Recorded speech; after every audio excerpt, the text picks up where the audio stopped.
Hello, everyone. It is Wednesday, July 15th. Welcome to another episode of Together San Diego. I'm your host, Luis Cruz, Community Relations Director for the San Diego Union-Tribune.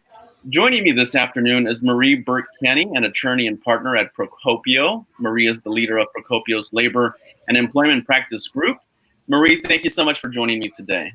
Thank you, Luis, for having me. My pleasure. All right, so today we want to talk about some very important issues. We want to talk about tips for building an anti-racist workplace. But before we get to that, what are some of the obstacles to creating an anti-racist workplace? And actually, before we even get to that, define to us what anti-racist means. Anti-racist means recognizing that there's systemic racism within the workplace, within society, where Black individuals have just been left out of opportunities that, candidly, white people enjoy every day, from education to training to advancement within the workplace. So it's not enough anymore in 2020 to say, I'm not racist. I think that we all need to be affirmatively anti-racist because Black people have suffered so many examples of systemic racism from birth to adulthood. So, an anti-racist organization will acknowledge that there's been systemic racism all the way from leadership down to the lowest level of the organization. And it's very important that leaders of companies are willing to acknowledge that. Sometimes we hear white people say, well, if I admit that there is systemic racism, does that make me guilty of racism? No, it means you're willing to recognize and admit the truth. Yeah. So being anti-racist is critically important. So in a sense, it's being more proactive, I guess. Yeah, being intentional about, for example, in a hiring process, understanding that I'll use the legal profession. There's 2% of the attorneys admitted to practice law in the state of California are Black. So if we want to have a law firm that recognizes and has a diverse lawyers, we have to be intentional and focused and go out into the community and solicit diverse attorneys to apply to our firm and encourage them. And we probably need to start sooner than that. You need to start developing a pipeline at the law school and college level. And Marie, what are some obstacles then to creating an anti-racist workplace?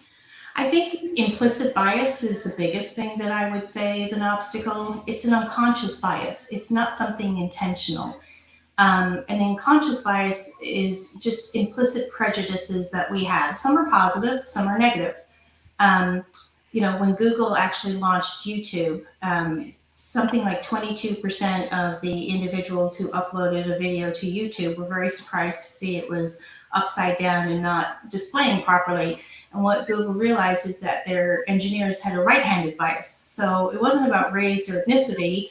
And they had to go back and realize that their programming had to take into account right-handed and left-handed individuals. So in the workplace, unconscious bias may look like a hiring process that favors applicants from first world countries with similar backgrounds, or maybe there's an academic snobbery that only favors top 1/3 of law schools in the country or universities in the country.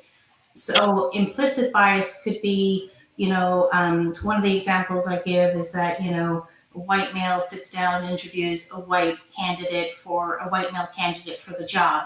And that white male candidate really reminds him of when he was a young go-getter. And there's an immediate like me bias that kicks in. This guy looks like me. He sounds like me when I was in my 20s. Boy, I really want to hire this. So it's not an intentional bias necessarily against a particular ethnicity, but if you don't recognize it, you can't overcome it. So implicit bias, the way it's played out is there was a study out of Chicago where a young man by the name of Jose, I believe it was Juan Gonzalez rather, and he sent out something like 50 resumes and got no callbacks. He changed his name to John on the resume, and all of a sudden he got a ton of callbacks. So he sent his resumes to companies that had a diversity initiative, said they wanted to have a more diverse workforce. So why is it that Juan didn't get any callbacks, but John got tons? That's implicit bias. It's not intentional. Well, one of the other terms that I just recently learned about, even though we were talking about this before the broadcast, I'm sure I've experienced it many times, but there's a term called microaggressions. How do microaggressions perpetuate racism in the workplace? Well, these again are kind of unconscious. It's a brief verbal or behavioral communication, not always intentional, and it basically transmits a hostile or a derogatory or prejudice, slight, or an insult toward people of color. So the slide that you just put up would be an example of when a Black person is asked, "Is that your real hair? Can I touch it? Are you the diversity hire?" What's wrong with asking, "Are you the diversity hire?" Would you ask a white person that? It implies that that person doesn't deserve to be there, or they somehow got an unfair leg up.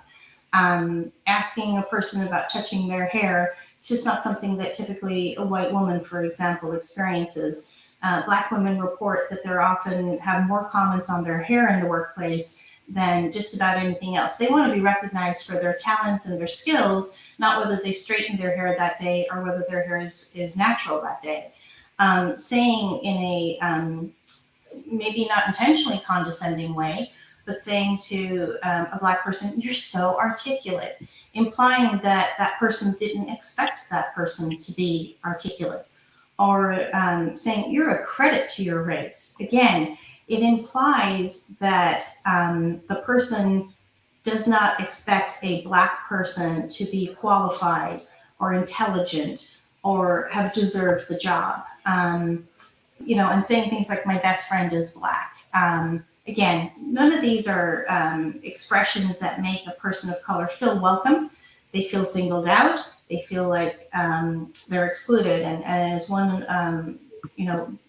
diverse attorney told me recently, it's kind of like getting invited to the party but not being asked to dance. Marie, what are some mistakes companies have made in responding to the Black Lives Matter movement? It's been interesting to follow the news recently. Of course, you probably saw the one on Starbucks where they came out almost immediately and said, "We're banning Black Lives Matter attire because it could amplify divisiveness." The cancel culture, a term that one of my younger generation attorneys recently taught me about, was immediate, and Starbucks felt the repercussions on social media and quickly changed course and provided 250,000 Starbucks branded Black Lives Matter attire to its employees. But what will people remember? Will they remember that Starbucks printed 250,000 shirts, or will they remember that that Starbucks first outlawed the use of Black Lives Matter attire in the workplace? I think it's the former. There was another example of a CEO at a company preemptively warned his employees that they better not leave work to engage in Black Lives Matter protests. And in just a very abysmally poor show of judgment and kind of implicit bias, only emailed the diverse employees at that company, warning them that they would be putting their jobs in jeopardy if they took time off work to protest. So those are two really bad examples of what companies have done. Well, okay. What about some good examples? So what are some good examples of how companies have responded? Probably the most impressive, most woke response has been Ben & Jerry's. They, from day one of their founding, have been very socially progressive. They made a very bold statement against racial injustice. They came right out and said, "All of us at Ben & Jerry's are outraged by the murder of another Black person by Minneapolis police officers. We must dismantle white supremacy."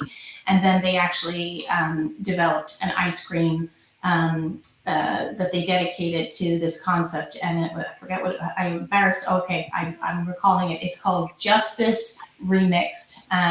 So they dedicated one of their products to the cause, which again is very impressive.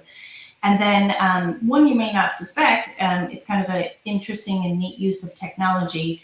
If you go to your iPhone, I don't know if you have an iPhone, I do, and you ask Siri about All Lives Matter, what Siri will say in response is pretty woke. It says All Lives Matter is often used in response to the phrase Black Lives Matter, but it does not represent the same concerns. And then Siri directs you to learn about Black Lives Matter. So that's a really very cool, high-tech way of a company using its platform to speak out on a topic that is timely and important. All right. Well, I did not know that. See? Thank you. Yeah. What are some tips for creating an anti-racist workplace? So a lot. I think it's starting where we just started, which is why is it important to be anti-racist? Being anti-racist in 2020 means recognizing the permanence of racism, systemic racism, and knowing that you have to be much more intentional and much more focused on overcoming that systemic racism if you want to build an anti-racist workforce. It's very important for leadership to acknowledge white privilege and systemic racism. I know companies struggled with what to say in the wake of the George Floyd killing. There were some well-intentioned people who were concerned about coming right out and saying Black Lives Matter because they felt that they were endorsing a political movement. Irrespective of the political agenda of the Black Lives Matter movement, it is absolutely important that a company come out and say, we are anti-racist, we're for racial equality, and we do not condone the killing of Black people. And saying Black Lives Matter in 2020 just means pretty simply that Black lives also matter because they haven't mattered, and your white son is not going to be worried about being pulled over by a police officer while driving, whereas a Black son is. So it's really important that we acknowledge white privilege and how it affects the workplace. Getting educated is really important. Implicit bias, like I said, it's not a conscious choice to get up in the morning for most people. So getting an expert to come into your company and talk about implicit bias and talking about the Black experience in America and in the workplace is critically important, because that's the only way that you can overcome implicit bias, is to make the bias conscious. There is a great questionnaire that Harvard University has on its website for free, and it's just very revealing to take their tests. They have implicit bias tests for just about every issue you can think of: gender, transgender, Black, Asian, Latino, and it really is important for everybody to educate themselves. What I'm hearing from Black colleagues is they're tired, they're fatigued, and they're exhausted about explaining to white people why there's systemic racism or that it exists. So it's incumbent upon us to educate ourselves and to educate our workforces. I think it's also important to not overreact or react too quickly. Sad story, I think it was well-intentioned, but LinkedIn decided to do a town hall. I don't know if you heard about this, Luis. They decided to do a virtual town hall on race. And I think they might have maybe overestimated how woke their workforce was, because it devolved into kind of a mess. You had a lot of white people anonymously posting during the town hall things like, as a non-minority, all this talk makes me feel like I'm supposed to feel guilty for my skin color. I don't think any racial group should be given privilege over others. And then someone decided that was a good time to talk about Blacks killing Blacks. It was pretty much a disaster. So it did not go well. And I think that the mistake there was that LinkedIn just didn't understand that not everybody was in alignment. So before you do that type of a virtual town hall, I think it's really critically important to bring an outside expert to train employees about the existence of implicit bias and about systemic racism. On the other hand, you don't want to wait too long. So having leadership issue a statement of solidarity is important, because silence is interpreted as complicity. So there are some action steps that are no-brainers. We're going to establish a task force to look at racial equality in the workplace, or we stand with the Black community and we're appalled at the killing of, George Floyd. There's some things that just aren't that controversial. An unequivocal statement of support is something that you shouldn't wait too long to do. And then thinking beyond diversity to inclusivity, really important, because again, even for employees who have been hired they find that once they're in the workplace as a minority employee, that maybe they don't have the same opportunities. And so there should be extra effort by companies to make sure that diverse voices are heard, valued, and recognized. And have the difficult conversations. Once you've done the training, have a town hall where maybe you invite some of your employees of color to talk about what their experience is like being only a few of diverse employees in the workplace. Or we had at Procopio some of our attorneys of color tell the management committee about some of their real life experiences, and it was really impactful. One woman talked about her husband. She's at our firm, but her husband's Black, and he went to the store and didn't come home because there was some suspect a few miles away, and the police arrested him saying he fit the description. Now, he happened to be 50 pounds lighter and several inches shorter, but to hear that happened to the family of one of our Procopio employees was very, very impactful. So I think creating a way for your diverse employees to talk about their real life experiences, people we know and love, it really strikes a chord. Having a diversity inclusion committee, in 2020, we've had one at Procopio for 8 years, and we recently established a racial equality task force, which I think is critical. Having a plan. It's great to have a committee, but if they don't have an agenda with accountability and goals and plans, then it's just going to be a committee, and it won't be effective. So taking consistent, effective action on the plan and having leadership buy-in, making sure that someone high up in the company is a member of that committee and actually supportive of the plan and supportive of investing money in accomplishing the plan. We already talked about bias and anti-racism training, and if you need to go out and get an expert consultant, do it. It's important. And then last but not least, it's really important when it comes to diversity hiring that it's very purposeful, intentional.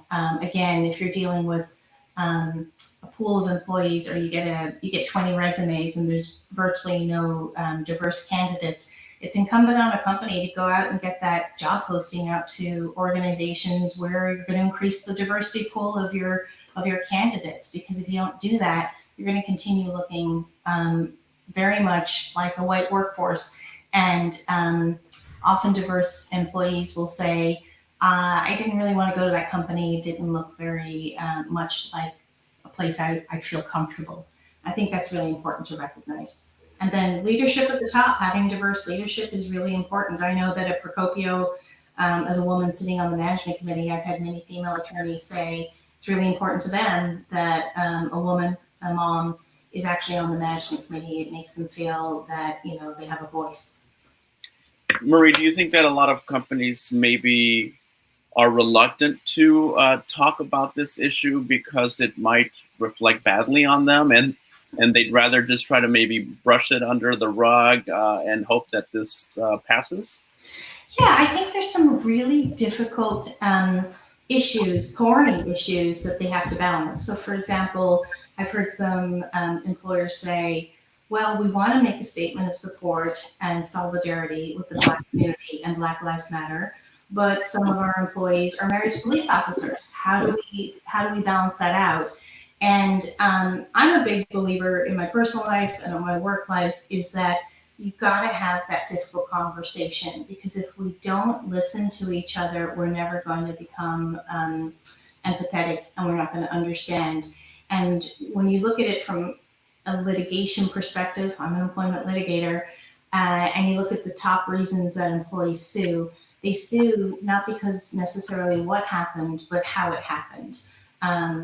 So if an employee raises a concern that maybe there's some microaggressions in the workplace and nothing's done about it, there's no conversation about it, that employee might go talk to an attorney because they feel so frustrated. So I think that in 2020, it's very risky to try to sweep this under the rug.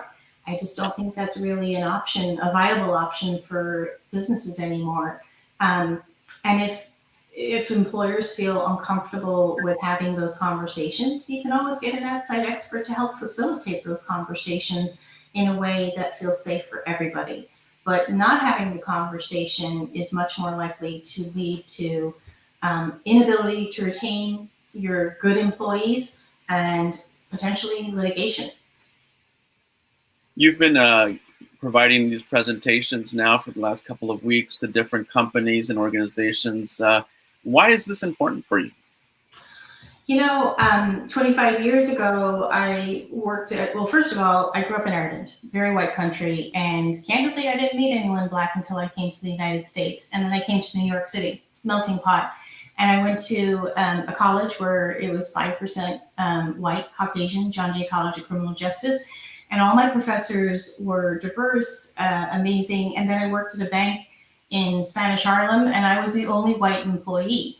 And it was just a really phenomenal experience. And I didn't understand that, racism really existed because I was at this predominantly Black college and I worked in Harlem. And then I moved to California, went to law school, and I worked at a firm in LA.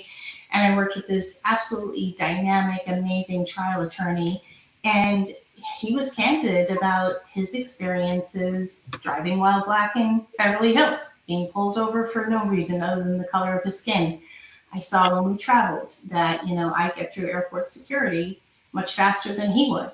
And especially recently with the George Floyd and candidly since Charleston, these issues are really important to me as a mom. I have 6 kids between the age of 10 and 17, and I've been talking to them about it. And I really like when there's overlap between my personal life and my professional life.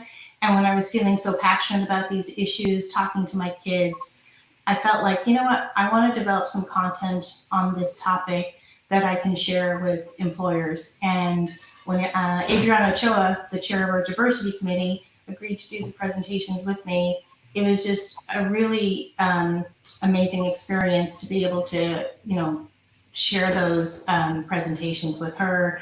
And we got some great feedback from some of our attendees. In fact, today, I think I'm going to be talking to someone who attended one of our seminars, and they just want more ideas for how they can do better.